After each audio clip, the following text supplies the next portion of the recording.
उत्तर योगे महर्षि अरविंद जी और श्री माँ जी को नमन करने के बाद संस्कृति शब्द को जिनके नेतृत्व में मंत्रालय ने सही रूप दिया। पहले तो संस्कृति का मतलब केवल नाच गाने था। मैं IGNCA से बहुत जुड़ा हुआ हूँ, तो इसलिए सारी गतिविधियाँ जो संस्कृति मंत्रालय की होती है मुझे पता है। तो संस्कृति को सही रूप देने जिनके नेतृत्व में रहा मेरे मित्र भाई, मंत्री तो हैं ही, पर उससे ज़्यादा हमारा व्यक्तिगत संबंध और भी ज़्यादा है। ऐसे श्रीमान अर्जुन राम जी मेघवाल, जिसमें 3 युग हैं, इंद्र हैं सतयुग के, राम हैं त्रेता के और अर्जुन हैं द्वापर के। 3 युगों के नाम को प्रभावित किए हुए मेरे मित्र अर्जुन राम जी। ये सारा जो कार्यक्रम जिनकी चिंता से हो रहा है, क्योंकि मैं इस सोसाइटी से थोड़ा बहुत जुड़ा रहता हूँ, या ये कहिए कि सूर्या जी मुझे जोड़ लेते हैं। श्री आमोद कुमार जी जो अध्यक्ष हैं इस श्री अरविंद सोसाइटी राजस्थान के, जिन्होंने लगता है मुझे अरविंद जी के साहित्य को आत्मसात कर लिया लगता है।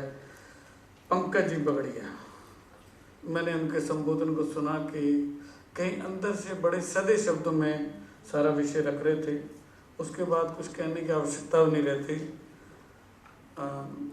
बड़ी अच्छी हिंदी, सदी हिंदी बोलने वाले हमारे मित्र हमारे बीच में अतिथि हो गए। राम कुमार जी पूर्व सांसद हैं, श्री दीपक जी तुलसियान जो ट्रस्टी हैं अरविंद डिवाइन लाइफ सोसाइटी के, और मेरा छोटा भाई, उसको मैं श्री नहीं लगाऊंगा, श्री लगा के हमारे संबंधों का अपमान हो जाएगा। मेरा छोटा भाई सूर्य प्रताप सिंह, सामने विराजमान मातृशक्ति, बहुत ही वरिष्ठ इस सोसाइटी और समाज से जुड़े लोग, प्यारे विद्यार्थियों, अभी हमने पुस्तक का विमोचन किया। ये दीप जलाया उससे पहले। ये पुस्तकें दीप ही होती हैं। और ये मैं बात आपको साझी करना चाहता हूँ श्री अरविंद जी के जीवन से। हम जानते हैं कि हमने एक उपन्यास पढ़ा था जिसका गीत है आनंद मठ। लोगों को लगा कि आनंद मठ एक पुस्तक है, एक उपन्यास है, कहानी है, लेकिन बंगाल के अंदर क्रांतिकारी का जो प्रारंभ हुआ उस आनंद मठ के कारण ही हुआ। वहीं से लोगों को प्रेरणा ली कि किस तरह समाज में हमने समाज को शक्तिशाली भी बनाना है, और शक्तिशाली बनाकर उसको अध्यात्म से जोड़ कर रखना है, और अध्यात्म से जोड़कर देश को स्वतंत्र कराना है। ये पुस्तक से के कारण ये संभव हुआ। उसी में आगे मैं बात जोड़ना चाहता हूँ। उसी पुस्तक के गीत जिसमें हम पढ़ते हैं वंदे मातरम,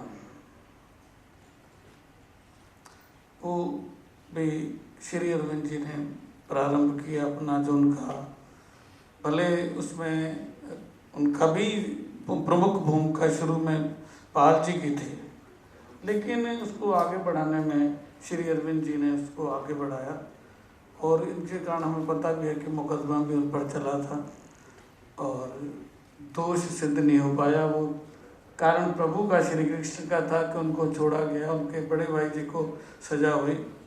तो वो भी पुस्तक से जुड़ी सी थी, शब्दों से जुड़ी थी। शब्द कैसे मनुष्य के जीवन को परिवर्तित करता है, ये बात हम आज इसी संदर्भ में लेना चाहेंगे। जहाँ तक श्री अरविंद जी के जीवन का सवाल है, बहुआयामी व्यक्तित्व वाले बहुत कम लोग होते हैं। जैसा श्री अर्जुन राम जी ने बताया कि भाषा पर उनकी पकड़ यानी विद्वत्ता। ICS कोई वैसे नहीं हो जाता था, केवल पढ़ाई से नहीं होता था, जब तक प्रशासनिक समझ ना हो। और उस समय जो ICS थी वो केवल भारत के लिए नहीं होता था, जितने भी अंग्रेजों के तहत देश हैं उनकी सर्विस को इंडियन सिविल सर्विस के नाम से ही जाना जाता था। तो सारे अंग्रेजों के समस्त जो साम्राज्य है उसको चलाने के उनके अधिकार मंत्रियों से भी ज़्यादा थे उस समय। आज तो जो हमारी ब्यूरोक्रेसी है, क्योंकि लोकतंत्र है इसलिए सरकार से नियंत्रित रहती है, तब ऐसा नहीं था। तो उस साम्राज्यवाद को चलाने में जिनकी थी, उसका विजन रखने वाले उसके व्यक्तित्व का दूसरा हिस्सा राष्ट्रभक्ति तो थी, क्रांतिकारी वो रहे। और एक बात जो सबसे महत्वपूर्ण है जो मैं आपसे साझी करना चाहता हूँ कि कांग्रेस जो दल नहीं था उस समय, संगठन था, वो A.H. ह्यूम ने बनाया था, अंग्रेज था, इसलिए कि भी देश के लोग जागृत होने लगे हैं, इसका कोई सेफ्टी वाल होना चाहिए, और कांग्रेस उसमें सेफ्टी वाल थी। जब तक श्री अरविंद इस क्रांतिकारी आंदोलन और आज़ादी के आंदोलन से नहीं जुड़े, तब तक कांग्रेस की भूमिका केवल स्थानीय चीज़ों तक ही, छोटी छोटी मांगे हैं, उनका कोई साम्राज्यवाद के कारण किसी ज्यादती हो गई है, इन छोटे छोटे विषयों तक ही अपने विषय को रखती थी। वो कभी देश की आज़ादी की बात नहीं करते थे। पर लाल, बाल और पाल 3 लोग हुए और उस विचार को आगे जिनको सैद्धांतिक परिप्रेक्ष्य दिया वो महर्षि अरविंद जी ने दिया। उन्होंने कहा कि मैं पूर्ण स्वतंत्रता की बात इसलिए नहीं करता कि कोई इनकी ज्यादतियों से पीड़ित हो गया हूँ या इन पे हमारा स्वतंत्र अपना सत्ता में हमारा नियंत्रण होना जिसे नहीं कहता। प्रत्येक राष्ट्र का ये नैसर्गिक अधिकार है कि वो अपने उस भूभाग का, जिसके अंदर अनेकों महापुरुषों की प्रेरणा रहती है, उस भूभाग का विकास करने के लिए उसे नैसर्गिक रूप से अधिकार मिलना चाहिए। इसलिए मैं स्वराज की बात करता हूँ कि स्वराज ये नैसर्गिक अधिकार है। ये जो आज़ादी के आंदोलन में महर्षि अरविंद जी की बहुत बड़ी भूमिका रही, विचारात्मक दर्शन देने की, क्योंकि मूलतः वो दार्शनिक थे और सबसे इतने गहरे जुड़े गए। मुझे पहली बार इनका ये रूप नहीं पता था कि सबके नाम भी पता है, कौन कौन सारा। इसका मतलब जब ये प्रशासनिक अधिकारी भी रहे तब भी समाज से जुड़े ही रहे होंगे, नहीं तो ऐसा नहीं होता। वरना तो आप जानते हैं प्रशासनिक अधिकारी आते हैं जाते हैं, सारा हुक्म चलाया चले गए, ठीक है, आगे की रिपोर्ट कर दी, यस सर हो गया, ओके, इससे ज़्यादा कुछ नहीं होता है। पर उन गतिविधियों से जुड़ना, समय देना, तो मतलब लगता है कि जुड़े हैं। तो मुझे ये बात इनकी आज बहुत अच्छी लगी। तो इस महर्षि अरविंद जी का ये पुस्तकें जो संकलन है, पुस्तक क्या नहीं कहना चाहिए, ये खास करके मैं प्यारे बच्चों से कहना चाहता हूँ कि हमने जो जिसको संकल्प प्रधानमंत्री जी ने भी किया है, वो संकल्प हम सबका है। वो हमारा भारत के लोगों का प्रतिनिधित्व करते हैं। ये हमारा जो लोकतंत्र है ना, हम भारत के लोगों को ने अंगीकार किया है इसको, और इस अंगीकार को करने के जो ऊपर जो दिशा देने के लिए होता है ना कि नाव तो सारे ही खेते हैं। अगर लंबी नावें होती है ना, कभी कभी आपने देखा होगा केरल में ये चलती है लंबी नाव के सारी एक प्रतियोगिता चलती है जिसमें बहुत सारे लोग खेते हैं, लेकिन एक पीछे आदमी बैठा था, नाव लगता नहीं कि खेता है, लेकिन सारी नाव उसी के इशारों पर ही खेई जाती है। वो जो काम हमारे प्रधानमंत्री जी ने कहा वो कि आने वाले 25 साल केवल आत्मनिर्भर भारत नहीं, ये तो बहुत छोटा सपना है। आत्मनिर्भर तो हम बहुत पहले भी थे, गलत नीतियों के कारण हम गुलाम हो गए।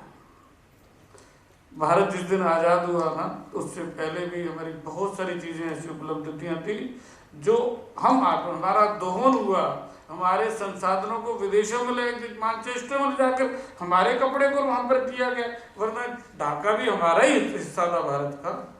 और सारी अनेक प्रकार की जो चीज़ें थी सारी, वो सारे दुनिया के लोग हमारे मसालों के कारण भारत में आते थे। हम आत्मनिर्भर कब नहीं थे? हमको आत्मनिर्भर बनना कोई बहुत बड़ा सपना नहीं है। हम भारत को अपना मानने लग जाए ना तो भारत हम आत्मनिर्भर ही है। पर हमने भारत को विश्व गुरु बनाना है। आने वाला समय हमने बनाना नहीं है। दुनिया कह रही है कि भारत ऐसा होना चाहिए, कि क्योंकि आने वाले समय में आज की जो जीवन की क्लिष्टता है, अंतर्राष्ट्रीय संबंधों में जो तनाव पैदा होते हैं उसमें भारत का दृष्टिकोण ही कामयाब है। आप देखिए कि भारत कभी जब विश्व विजय के लिए गया है ना, शस्त्र लेकर नहीं गया है, ज्ञान लेकर गया है। हम गुरु हैं, जगत गुरु कहलाए, ज्ञान लेकर गए, शस्त्रों के आधार पर नहीं। यानी हम मानव का विकास करना चाहते हैं तो आपसी समझ के आधार पर होना चाहिए, हमारे संस्कारों के आधार पर होना चाहिए, विजन के आधार पर होना चाहिए। केवल ये नहीं कि दूसरों का शोषण करने के लिए। ये विजन केवल भारत ही दे सकता है। और ये क्यों अपरिहार्य है? क्योंकि आज की अंतर्राष्ट्रीय स्थितियों में कोई भी देश दूसरे को गुलाम बना ही नहीं सकता है। रशिया जैसा देश हम जानते हैं, यूक्रेन का, उसका जो सारा प्लान है ना, जो पेपर में प्लान था, केवल 10 दिन का प्लान था, आज कितना समय होगा नहीं बना सकता। आज ताइवान कहाँ है और चीन कहाँ पर है? आप देखिए, क्या चीन ताइवान को खत्म कर सकता? नहीं कर सकता है। तो जो विजय हो सकती है आज के समय, वो आपसी समझ, ज्ञान और सौहार्द के आधार पर हो सकती है। और ये विजन केवल भारत का है। इसलिए और ये महर्षि जी ने हमें जो मार्गदर्शन दिया वो पूरा हो। एक उनका सपना भी अधूरा है। उन्होंने कहा कि भगवान ने भारत को ना अखंड बनाया था, हमने उसको बांट दिया। देखो, 15 अगस्त भारत की आज़ादी का दिन नहीं है, ये पाकिस्तान के जन्म का दिन हो सकता है, हिंदुस्तान की आज़ादी का दिन हो सकता है, भारत के तो विभाजन का दिन है। और इस विभाजन की कीमत पता है आपको कितने लोगों ने चला? पंजाब और बंगाल देश की आज़ादी दिलाने में, मैं बांट कर दी, मैं केवल एक चर्चा के नाते बात करना चाहता हूँ कि देश की आज़ादी में भूमिका अगर देखना जाए तो बंगाल और पंजाब की 90% से ज़्यादा भूमिका है देश को आज़ाद करने। चाहे वो फांसी वाले हैं, वैचारात्मक दृष्टि से देखें, काला पानी की देखें, अनेक प्रकार के जितना भी देखना चाहें, 90% से ज़्यादा भूमिका इन 2 राज्यों की है। लेकिन भारत विभाजन की सबसे ज़्यादा कीमत इन 2 राज्यों को ही चुकानी पड़ी। ये पीड़ा मुझे लगता है कि अंतिम समय तक महर्षि अरविंद जी के मन में रही होगी, बहुत ज़्यादा रही होगी। 10 लाख लोग तो पंजाब में मरे थे। तो ये पीड़ा उनकी थी कि भारत अखंड होना चाहिए। मैं अखंड का मतलब ये राजनीतिक अखंड की बात नहीं करता, विचारात्मक, चिंतात्मक, संस्कृति के रूप में और विरासत के रूप में भारत अखंड हो जाना चाहिए। क्योंकि हम बेवजह अपना हिस्से को अलग करके भारत पाक की लड़ाई के कारण हमने सोचा कितना, पता नहीं, खरबों डॉलर से भी ज़्यादा का दोनों देशों का नुकसान हो गया, क्योंकि दुनिया ने हमको लड़ाना चाहा। मैं लंबी विषय नहीं जा सकता कि कौन कौन सी घटनाक्रम में अमेरिका ने कौन सी भूमिका निभाई और हमें पता भी ना लगा। हमने देश को कमज़ोर करने के लिए किन किन लोगों ने, कभी कभी मुझे खुले में और ऐसे श्रोता बैठे हुए जो बोर ना हो, या तो मैं बताऊंगा कि इस देश को बुरे दिनों की तरफ ले जाने के लिए कितने षड्यंत्र रचे गए, वो कभी बाद में बात करेंगे। पर ये हम 150 साल मना रहा है ये राष्ट्र, भगवान करे उनकी इच्छा वो पूरी नहीं चाहिए कि अखंड भारत होना ही चाहिए। इतनी सी बात ही मैं सोचता हूँ कि मुझे ज़्यादा समय दिया ही नहीं गया है, और समय की मर्यादा वक्ता के लिए प्रथम वरीयता होनी चाहिए। और वैसे मैं जो बात कर रहा हूँ सारी आपको पता है, वैसे मैं वो बात कहता ही नहीं जो श्रोता को पता नहीं हो, क्योंकि श्रोता सुनता भी तभी है कि यार ये बात मुझे पता तो थी पर मैं नहीं बोला, चलो ये बोल दिया, इसकी बात मन रख लेते हैं। इतनी बात करके मैं आपका धन्यवाद देता हूँ।